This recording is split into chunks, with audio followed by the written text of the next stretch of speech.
Magandang araw po sa inyong lahat. Isa na namang magandang pagkakataon para makapag-aral ng salita ng Diyos sa loob ng ilang minuto.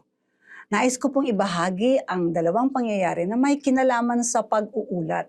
Una, ang ulat na negatibo at positibo. Sino po sa inyo na ang gustong marinig ay ang siyempre negative o bad report?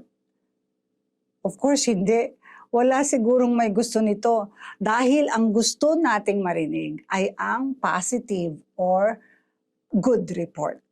We are not able to go up against the people, for they are stronger than we. The land through which we have gone as spies is a land that devours its inhabitants, and all the people whom we saw in it are men of great stature. There we saw the giants, and we were like grasshoppers in our own sight, and so we were in their sight. Hindi natin sila kaya sapagkat mas malakas sila kaysa sa atin. Malalaking tao ang nakatira doon at sino mang magtangkang sumakop sa kanila ay lalamunin nila. Nakita namin doon ang mga higante, mga tipaklong lamang kami kung iahambing sa kanila. Ito naman ang good report. Hindi tayo dapat mag-aksaya ng panahon. Lusubin na natin sila sapagkat kaya natin silang gapiin. Familiar na ho ba kayo? Pansin nyo, yung maraming sinasabi, yun ang mga takot. Yung konti lang ang sinabi, wala nang iba-iba pang palabok, yun ang matapang. Pag bad report, madada. Pero ang good report, maiksi pero malaman.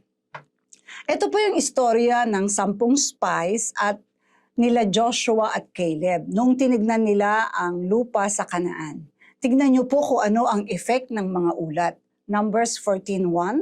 So all the congregation lifted up their voices and cried, and the people wept that night. Nalungkot ang buong bayan ng Israel, magdamag na nag-iyakan. Kaya careful po tayo na nag-uulat. Pwede namang may bad report, pero dugtungan ng good report tulad ng nangyari sa kwentong ito. Nais ko pong iulat na yung nag-report ng bad, di nakarating sa promised land. Yung nag-report ng good, of course, nakarating sa promised land. Pangalawang ulat ay ang ulat na sigurado at nakakapagpatapang. In Judges chapter 18 verses 8 to 10, then the spies came back to their brethren Azorah and Estaol, and their brethren said to them, "What is your report?" So they said, "Arise, let us go up against them, for we have seen the land, and indeed it is very good. Would you do nothing? Do not hesitate to go and enter to possess the land. When you go, you will come to a secure people and a large land, for God has given it into your hands, a place where there is no lack of anything that is on the earth." Mga kapatid, napaka-importante ang pagbibigay ng report. Kung inutusan tayo ng ating boss dito sa planet Earth, na mag-observe, mag-investigate, at gawin ang isang bagay, kailangan mag-report tayo ng lahat ng ating nakita, lahat ng ating nadinig, at lahat ng ating nagawa. May ipinapagawa din ang Diyos sa atin, ang boss natin sa langit, mga kapatid. May binilin siya na gawin natin. May iniwan siyang ginto na dapat nating palaguin. At hihingan din tayo ng report. What is your report, Cynthia? Sa Mateo 25:19, sa istorya ng parable of the talents, pagkaraan ng mahabang panahon, bumalik ang Panginoon ng mga tauhang iyon at sila'y pinag-ulat.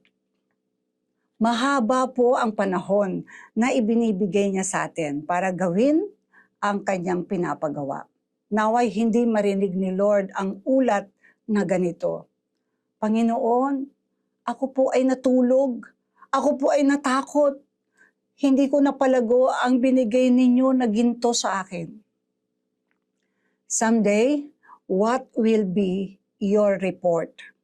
Pagtapos nating mag-report, maririnig din kaya natin na sasabihin niyang, "Well done, good and faithful servant. Come and share your master's happiness." Personally, iba-iba po ang pinapagawa sa atin at ipinagkakatiwala sa atin ng ating Panginoon. Iba ang pinagkatiwala niya sa akin na pamilya kaysa sa iyo. Iba ang talento ni Juan at kay Pedro at ni Pedro. 1,000 katao ang hawak ni Maria at 20 katao ang hawak ni Pamela. Magaling kumanta si Danny, iba naman ang talento ni Nida. Pero pare-pareho tayong magbibigay ulat or sulit sa lahat ng ginawa natin para sa Diyos. Ang sarap sigurong pakinggan kung ang ulat natin ay ganito. Nagamit ko ng husto ang aking talino at bumuti ang mundo. Nabigyan ko ng magandang buhay ang aking pamilya. Napasaya ko ang mga tao sa planet Earth dahil sa aking mabubuting gawa. Napaangat ko ang aking employer dahil masipag ako at naging excellent akong empleyado. Nagturo ako ng napakaraming mag-aaral at nadala ko sila sa katuwiran. Nilapit ko ang aking mga kaibigan, kamag-anak, kapitbahay sa Diyos. Wow! Sana po. But in general, mga kapatid, may tagubilin si Lord sa ating lahat at pare-pareho ito. Go and make disciples. Matthew 28. Go and make disciples. Matthew 28. Mahirap mang gawin, pero ipinangako ng Diyos sa atin. Philippians 4:13. I can do all things through Christ who strengthens me. Kaya po nating gampanan ang inatang sa atin ng Diyos. Panghawakan po natin ang 2 Timothy chapter 1 verse 7. For God has not given us a spirit of fear, but of power and of love and of a sound mind. Tayo po ay manalangin. Panginoon, salamat po sa iyong salita na nagpapaalala sa amin na kami nga, O Diyos, ay binigyan mo ng ginto, binigyan mo ng talento, binigyan mo kami ng lahat ng kailangan namin dito sa lupa upang maging mabuti at upang maging pagpapala sa lahat. Tulungan mo kami na maging karapat-dapat sa mga ipinagkaloob mo at maibahagi namin ito sa kanila, sa ibang tao, Panginoon. Tulungan mo kami na makapag-disciple. Tulungan mo kami na maging mabuting mamamayan, mga mabuting citizens dito sa planet Earth.